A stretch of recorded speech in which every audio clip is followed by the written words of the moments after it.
तो स्वागत है आप सबका आपके अपने चैनल द फार्मेसी में। तो आज हम उत्तर प्रदेश एएनएम एडमिशन 2025 जो कि मेरिट बेस एडमिशन 10th और 12th की मेरिट के आधार पर जो एडमिशन होगा उस पे बात करेंगे। तो आप सभी के सवाल हैं कि मेरिट लिस्ट सर कब आएगी और कितने परसेंट पर मेरिट लिस्ट में नाम आ जाएगा, कितने स्टूडेंट का लिस्ट में नाम होगा और कॉलेज फीस कितनी क्या रहती है एएनएम की। तो पूरी जानकारी वीडियो में चलिए बात करते हैं। तो आप सबके सवालों का एक एक करके जवाब देते हैं। तो सबसे पहले हम बात करते हैं कि मेरिट लिस्ट कब तक आएगी। तो जैसे कि आप सबको पता ही है, आपने फॉर्म अप्लाई किया है जो कि उत्तर प्रदेश एएनएम में एडमिशन के लिए, ठीक है। तो एएनएम में एडमिशन के लिए फॉर्म अप्लाई कर दिया है। तो वो फॉर्म की प्रोसेस जो थी वो आपकी हर साल 1 जुलाई से लेके 31 जुलाई के बीच में पूरी की जाती है। जो भी ऑनलाइन एप्लीकेशन फॉर्म की प्रोसेस रहती है वो हर साल एएनएम के फॉर्म जो मेरिट के आधार पर होते हैं वो 1 जुलाई से लेके 31 जुलाई के बीच में ही आते हैं। काफ़ी सालों से सेम यही डेट देखने को मिल रहा है, 1 जुलाई से 31 जुलाई के बीच में, ठीक है। तो आपने फॉर्म को 31 जुलाई पर सबमिट किया था, ठीक है। अब 31 जुलाई तक लास्ट डेट इसकी थी। तो 31 जुलाई के बाद लगभग 1 महीना लगता है मेरिट लिस्ट आने में।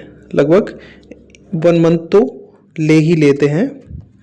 तो 1 मंथ में के लगभग आपकी जो भी मेरिट लिस्ट आएगी, जो कि 2025 की एएनएम की मेरिट लिस्ट है, वो merit list 2025 ANM merit list कब आएगी वो लगभग बहुत सारे बच्चे भी कह रहे हैं और कुछ लोग और बता रहे थे कि 15 अगस्त के करीब आ जाएगी। तो ऐसा नहीं हुआ। तो लिस्ट का लगभग 1 महीना लेता है जो एप्लीकेशन की लास्ट डेट होती है उसका। तो लगभग 1 महीने से कुछ टाइम पहले, तो इसकी उम्मीद अभी 25 अगस्त के बाद ही देखने को मिल रही है। इससे पहले आपको नहीं मिलेगी, 25 अगस्त के बाद ही। तो 25 अगस्त के बाद आपको मेरिट लिस्ट देखने को मिल जाएगी। बाकी किसका और कितने स्टूडेंट का नाम आएगा, तो कितने स्टूडेंट का नाम आएगा जो मेरिट लिस्ट में आएगा वो तो लगभग 2700 बच्चे होंगे जो मेरिट लिस्ट में आएंगे, ठीक है। 2700 बच्चे होंगे वो मेरिट लिस्ट में आएंगे। और सीट्स हैं कितनी, सीटें हैं 1800। तो 1800 सीटों पे आपको एएनएम में एडमिशन मिलने वाला है। जो भी फीमेल कैंडिडेट्स फॉर्म अप्लाई किए हैं तो वो 1800 बच्चे होंगे, उनको एएनएम में एडमिशन मिल जाएगा। तो बाकी 2700 की मेरिट लिस्ट आएगी। तो आप कंफ्यूज हैं कि 2700 की मेरिट लिस्ट आ रही है और 1800 बच्चे चयनित होंगे। तो ऐसा है इसलिए है कि इसकी जो मेरिट लिस्ट होती है, पहले तो आपकी मेरिट लिस्ट आएगी, ठीक है। तो मेरिट लिस्ट में 2700 बच्चे ले लिए जाते हैं। और जो शॉर्ट लिस्ट आती है, शॉर्ट लिस्ट, ठीक है, जो शॉर्ट लिस्ट आती है तो उसमें 1800 बच्चे ही चिन्हित किए जाते हैं जिसकी परसेंटेज होती है अच्छी वो। और परसेंटेज कौन सी, 10th और 12th की, ठीक है। तो 10th और 12th की जो परसेंटेज है वो अच्छी है। तो उन बच्चों को 1800 जो बच्चे होंगे उसमें आपका नाम भी होगा। तो आपकी परसेंटेज कितनी है कमेंट बॉक्स में कमेंट करके ज़रूर बताएं। और जो 1800 सीट्स होती हैं, 1800 बच्चे जो शॉर्ट लिस्ट होते हैं वो सभी के सभी एडमिशन नहीं लेते हैं। तो उसमें से अलग अलग प्रॉब्लम्स होती हैं। कुछ के जो डॉक्यूमेंट्स होते हैं वो गड़बड़ होते हैं, दिक्कत होती है, तो इसकी वजह से वो बाहर हो जाते हैं। किसी का कोई कॉलेज जो मिला है वो अच्छा नहीं है, दूर है घर से, तो इसलिए वो एडमिशन नहीं लेते हैं। किसी को घर से दूर मिला है कॉलेज या फिर कोई अन्य रीज़न होता है, तो उसकी वजह से बहुत सारे बच्चे होते हैं। तो 1800 में से 1800 भी एडमिशन नहीं लेते हैं। वो कुछ बच्चे तो एडमिशन लिए बिना ही बाहर हो जाते हैं, तो चिन्हित हो जाते हैं, उसके बाद बाहर होते हैं। तो फिर वो कम हो जाते हैं 1800 से भी।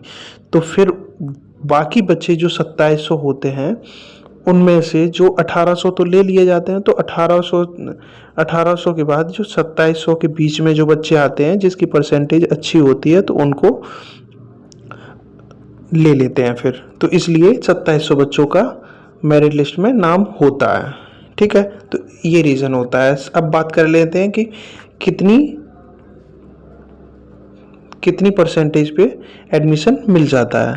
तो हम बात करेंगे अभी फ़िलहाल में जो मेरिट लिस्ट यानी कि कट ऑफ होती है, वो कट ऑफ हम बात कर लेंगे 2024 की। तो 2024 में इस प्रकार से कट ऑफ रही थी। तो कैटेगरी वाइज हम देख लेते हैं। तो कैटेगरी वाइज जनरल की थी 84.41%। ठीक है, और EWS की जो कट ऑफ बनी थी वो बनी थी 78.26%। तो अगर जनरल से हैं या फिर EWS से हैं तो आपकी कट ऑफ इतनी होनी चाहिए, इसके आसपास होनी चाहिए, तभी आपको एडमिशन मिलेगा। बाकी कैटेगरी की बात करें, अब बचा कौन? OBC, SC, ST। ठीक है, तो इन तीनों कैटेगरी में अगर OBC से हैं तो 81.91% होनी चाहिए, और SC से हैं तो 79.16%,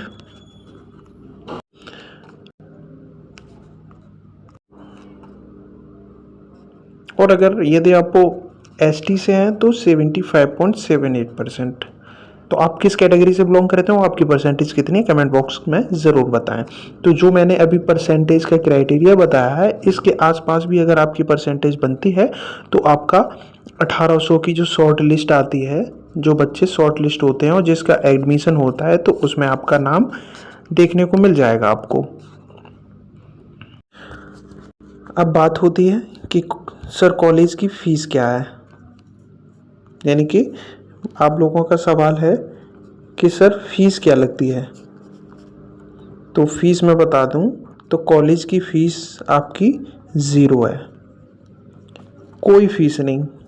ठीक है, कोई फ़ीस, ट्यूशन फ़ीस वगैरह कोई फ़ीस नहीं लगती है। हाँ कि कॉलेज वगैरह में जो भी आपका अमाउंट एग्जामिनेशन वगैरह का ले लेते हैं कुछ कॉलेज, लेकिन वो ऑफिशियली तौर पे नहीं है, वो ज़ीरो ही है। ठीक है, और हॉस्टल, क्या सर हॉस्टल मिलता है? तो जी हाँ, हॉस्टल मिलता है। अगर जिस कॉलेज में आपको एडमिशन मिला है उस कॉलेज में अगर हॉस्टल है तो आपको हॉस्टल भी मिल जाएगा, और वो भी ज़ीरो रहेगा, कोई अमाउंट नहीं देना होगा, कोई शुल्क नहीं देना होगा, वो भी ज़ीरो रहेगा आपका। ठीक है, तो बाकी आपके सारे सवालों का जवाब आई होप दे दिया है। अगर ये इसके बाद भी आपका कोई भी सवाल हो ANM में एडमिशन से संबंधित, तो आप कमेंट बॉक्स में ज़रूर बताएं, और वीडियो को लास्ट तक देखने के लिए बहुत बहुत धन्यवाद। स्वस्थ रहें, खुश रहें, तंदुरुस्त रहें।